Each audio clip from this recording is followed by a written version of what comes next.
going to a wedding, if you're going to a bat mitzvah, if you're going to Easter Sunday, if you're hanging out and you're saying, I go to work and I need to dress, this is the classic shoe. And if you feel like you're always kind of shut out because you never have a shoe available in a medium and a wide, this is available in medium and wide. We're going to see it on Joanne. She's wearing that beautiful pewter.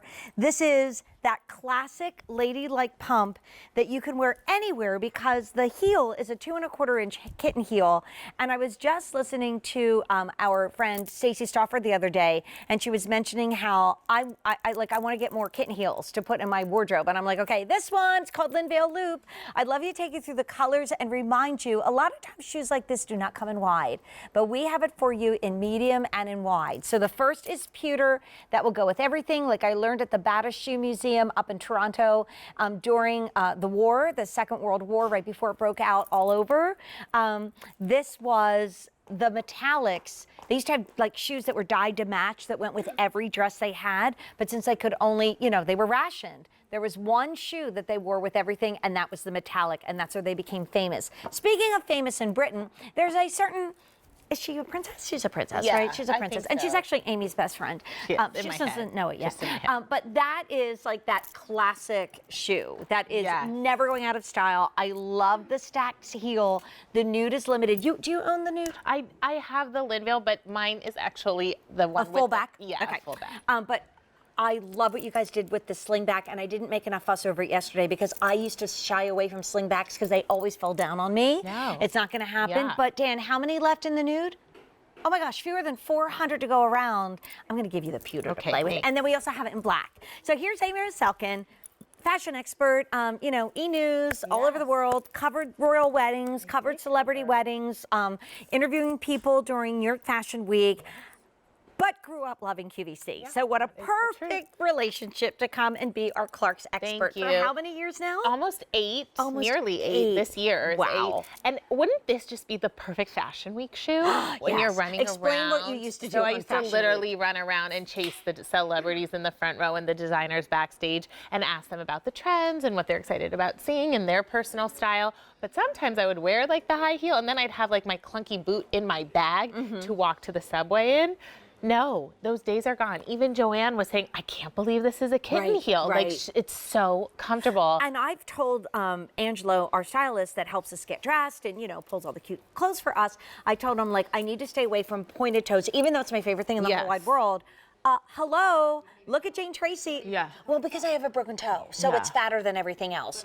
I am in the shoe, and it's a 7. I didn't even have to go up the half size, and it's not pressuring even on that it's chubby because toe. we added volume to the top of the shoe. A lot of times when you have that pointy toe, it's smushed and you're just like, where do they go? It's not normal to get them like that. Look, we have volume, we have lift at the toe box. We also have a lot of contact. So the base of the heel is giving you stability. It's not like you're teetering on a stiletto. And then that slingback style, I love it because I actually have a narrow heel. Yeah, and I mean, I guess I do too, because like I used to be the one stopping and like pushing the backs of my slingbacks up as I walked. And Amy pointed this out yesterday, that you've engineered it so it won't fall down. Yeah, we created like stems to hold up that back. So if you're typical like, oh, that's gonna fall down. Oh, it's gonna fall down. You gotta go engineer your body to pick it up. No, this stays in place. We're gonna go over and join Joanne because we happen to be representative of all the colors.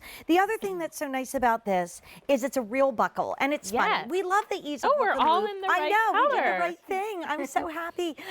And a lot of you say to me, but I want a real buckle. This is a real buckle. So you do have that total adjustability, but a real buckle. So maybe you have, or you're buying, these are those lace Isaac pants that he just brought in. Love them. They're so pretty. So look at the beautiful edging on the lace and how the shoe just makes it so pretty. So if Joanne was in a dressier top, she's going to a wedding, she's going to an affair, she's going anywhere, right? I wore this fabulous. for my nephew's bar mitzvah, Did you really? And I wore it with a very high unstructured wedge. That was like my outfit for the day. Right. But because I thought, we're going to be walking a lot, I need to be comfortable. In retrospect, I do think this would have looked better, actually, because it's streamlined, it's Yeah. ladylike, it's very like professional. I do feel very British royalty. And then, I like, do. my outfit is super casual, but if it was like, oh, wait, I didn't realize we were getting a little bit more dressed up, I could throw this on, I Yeah. could add a longer earring, you know, and just be like, okay, I'm ready. How many gone in these, my friend Dan?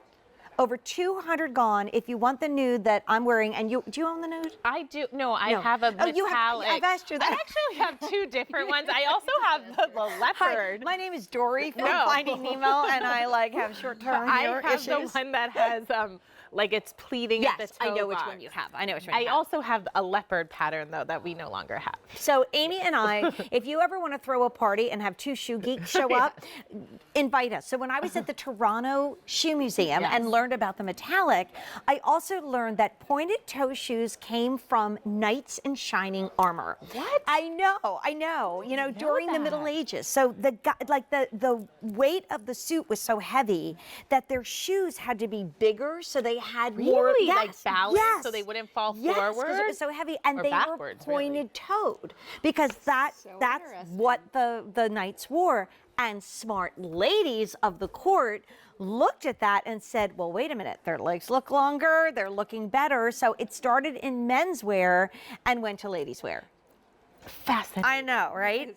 Yes. So if you ever want to have the geek shoe party, you know who to invite. Because wait, tell everybody how shoes, the right and left, tell that one. At Clarks in 1883, we were the first company to make a left and a right shoe. Wow. Before then, it was a single, like a straight last, so it was up to the wearer to decide, okay, I wear this more on my left, I wear this more on my right. And at Clarks, Like we a were point like, shoe.